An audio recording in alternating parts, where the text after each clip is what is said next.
Utilitarianism, the belief that what one should do in any case is what maximizes utility among people, is retarded.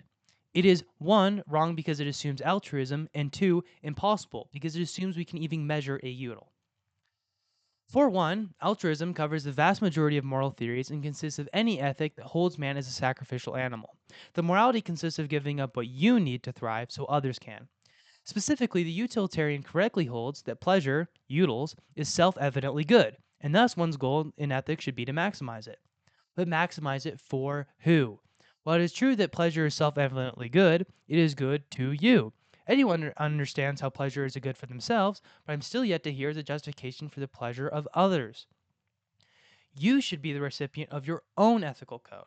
The benefactor of living a virtuous life should be you.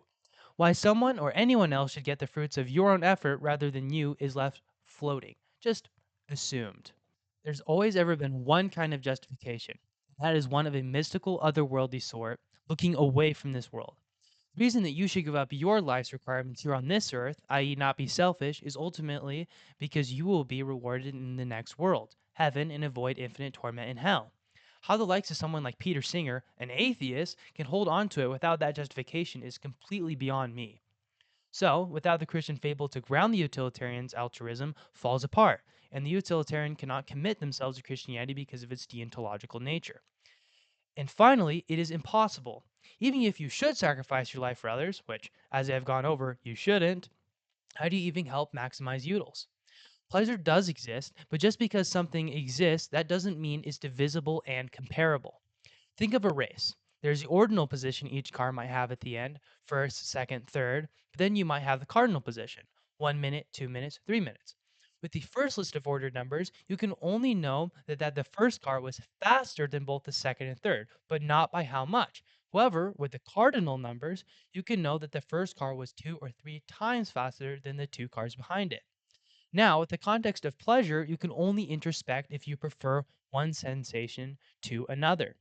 For instance, you might prefer a chocolate bar to the pleasure of Skittles, but that does not mean you can assign a number other than an ordered list. You don't like the chocolate bar 3 times more than the package of Skittles, you just know it is more. This list is both ordinal and individual. Not only can you not assign point values to instances of pleasure, you can't even compare these lists among different people. Even if John likes chocolate a lot and Bill only a little, this is only in comparison to their own lists. A little bit of pleasure to Bill could be a ton to John, but we have no way of knowing that. The utilitarian has no clue how to decide what one should do, even in the most basic cases. Given the example of a chocolate bar and two men, who should get it? Who gets the most utility out of it? Of course, the utilitarian states. Okay, but how do we even know who that is? Blackout. It was just assumed we were omniscient and already knew, but of course it's impossible to know. So along with not being justified to begin with, you can't even act on it even if you wanted to.